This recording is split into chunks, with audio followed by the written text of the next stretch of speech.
if you want to enter light, keep the commandments. Which ones? He inquired. Jesus replied, you shall not murder, you shall not commit adultery, you shall not steal, you shall not give false testimony, honor your father and mother, and love your neighbor as yourself. So ang kasagutan, ano ba yung mabuting gawin para makamit ko ang buhay na walang hanggan?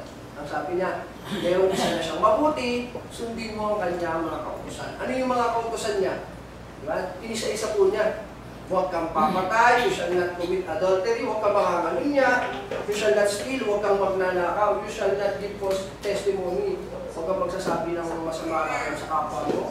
Honor your father and mother, igalang mo iyong ama at ina, at mahalin mo iyong kapwa gaya ng iyong sarili. So ito yung kasagutan sa tanong. So kung to make it short, ang nangyari po dyan, ang sabi ng lalaki sa kanya, Panginoon, nagawa ko naman lahat yan. Ano pa ba ang kulang sa akin? Ang sabi ng Panginoon, ipagbili mo ang lahat ng iyong mga kayaman ng iyong pinoposes. Ano? Ipagbili mo at ipamigay mo sa mga tupa. Magkaroon ka ng kayamanan sa langit at sumunod ka sa akin. So nalungkot po yung lalaki sa sinagot sa kanyang Panginoon. So, ang gusto ko po nga ang mapansin po dito na yung magandang gawin na dapat natin gawin na sinagot ng Panginoong Yesus ay yung sundin yung kanyang mga kautusan ng Diyos. No? Dahil siya ang ang mabuti, sundin natin ang kanyang mga kautusan. So, tignan pa po natin sa ibang parte po ng sulat ni Mateo. In Matthew chapter 22, verse 36 to 34. Tignan niyo po yung consistency ng sagot. Doon sa katanungan kung ano ba yung mabuting dapat natin gawin. Teacher, which is the greatest commandment in the law? Yun naman yung katanungan. Jesus replied, love the Lord your God with all your heart, and with all your soul, and with all your mind. This is the first and greatest commandment. The second is like it. Love your neighbor as yourself. All the law and the prophets hang on these two commandments.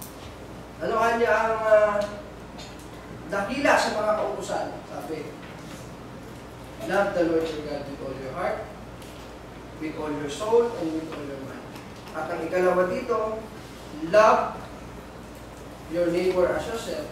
Dahil sa dalawang kautusan na ito, kanya, dito nauuwi ang lahat ng kautusan at ang mga propeta. So ano ang pinakamagandang gawin? Ano ang pinakamabuting gawin? Sundin ang kanyang kautusan. Ano ba yung kanyang kautusan? Yun yung pag-ibig. Ano? Kaya ko po ito na-topic, nililipid ko na po, kaya ko po ito na napiling talakayin o bigyang discussion. Dahil po, iba February po ngayon, meron po tayong sineselebrate tuwing February yung mga Valentine's Day o araw ng mga puso. Kaya po, tungkol po sa pag-ibig yung ating tatalakayin. Kaya po, ang sagot ko po para doon sa katanungan na ano ba ang pinakamabuting gawin? Yun yung kautosan ng Diyos na umibig. Ibigin mo ang Diyos, ibigin mo naman ang kapwa mo. Dahil sa dalawang kautosan na ito, dito na uuwi ang lahat ng kautosan at ang mga propeta. Kasi kapag tayo po ay umiibig o nagmamahal, nagpa-practice ng true love. Love urges us to do good things. No? Dahil sa pag-ibig nakakagawa tayo ng mabuti. Minsan hindi mo nga may paliwanag bakit mo nagagawa yung isang bagay na parang ang dali-dali lang para sa'yo. Bakit? Kasi ang nag-uudyok sa'yo, yung meron kang pag-ibig. Nakakagawa ka ng mabuti sa kapwa mo. Nakakapaglingkod ka ng hindi natatawaran. Bakit? Kasi meron kang pag-ibig. So, yun yung hindi mo minsan maipaliwanag. Pero yun yung dahilan kung bakit nagagawa mo yung mabuting bagay. No? Love pushes us to obey God. No? Dahil kapag umiibig tayo, natutupad natin ang kautusan eh. Di ba? Pag Dahil ang kautusan, the love is the fulfillment of the law. Mamaya babasahin natin na ang pag-ibig kasi yan ang katuparan ng mga kautusan. Dahil pag umiibig ka, magagawa mo ito pa rin ang bawat isang kautusan ng Diyos na kanyang pinabutos na gawin natin. Ano? Lagay natin yung mga kautusan ng Diyos, yung 10 Commandments. Isa-isayin natin kung ito ba'y talaga bang pag-ibig. Ano? Number 1, you shall have no other gods before me. Huwag kang magkakaroon ng ibang Diyos maliban sa akin, sabi ng Diyos. Kung titignan po natin ang pattern sa history, ang mga tao po, natural sa atin yung pagiging makalaman. Kaya po, gumagawa ng mga inan nyo ang Diyos-Diyosan ng panahon. Kasi ito yung madali tayo makilig away sa ano yung nakikita ng mata natin, ano yung nahahawakan, ano, kaya po gumagawa ng mga Diyos-Diyosan. Yan po yung history ng Israelita, kahit sa ilang nangyari po. Hindi na po natin masyadong bibigyan ng historical background. So ganun, ang sabi ng Diyos, huwag kang magkakaroon ng ibang Diyos maliban sa akin. Ang tanong, kung iniibig mo ba ang Diyos, magkakaroon ka pa ba ng ibang Diyos maliban sa Kanya? Gagawa ka pa ba ng mga inanyuan? Diba sabi dyan, you shall not make idols? Kung iniibig mo ba ang Diyos, gagawa ka pa ba ng mga inanyuan?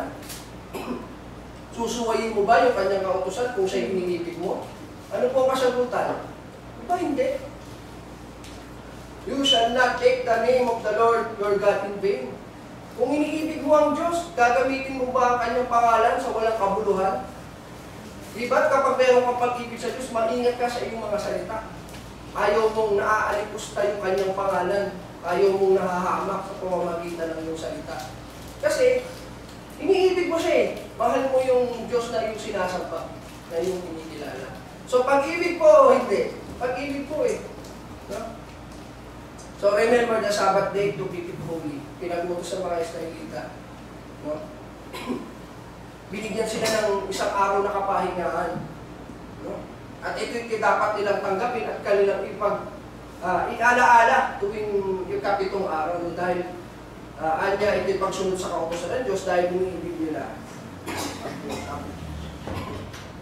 And honor your father and your mother. Igalang mo yung ama at ina. Di ba pag iniibig mo ang iyong magulang, kasunod na rin yung iyong paggalang sa kanila, eh, no? Kung mahal mo ba ang iyong magulang, i-disrespect mo ba sila? Ito ba?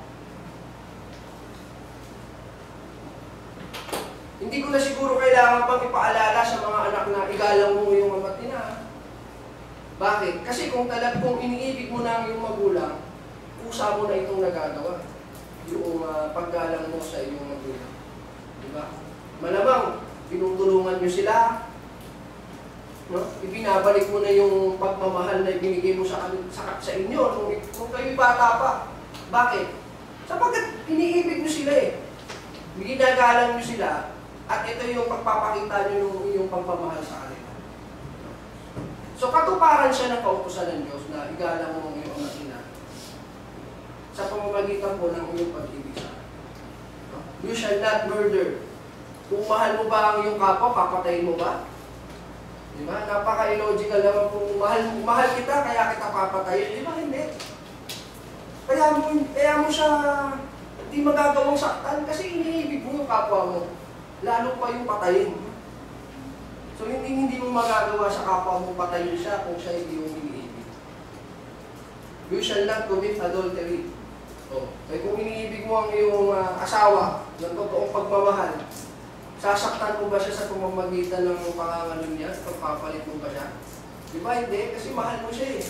O di kaya yung kapwa mo, aagawin mo ba yung kanyang asawa? Kung yung iniibig ang yung di ba o hindi? Dahil po yun sa pag-ibig na pag-ibig.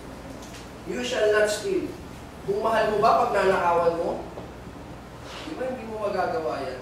Kung napapractice ka ng pag-ibig sa kapwa, hindi mo siya magagawang nakawan.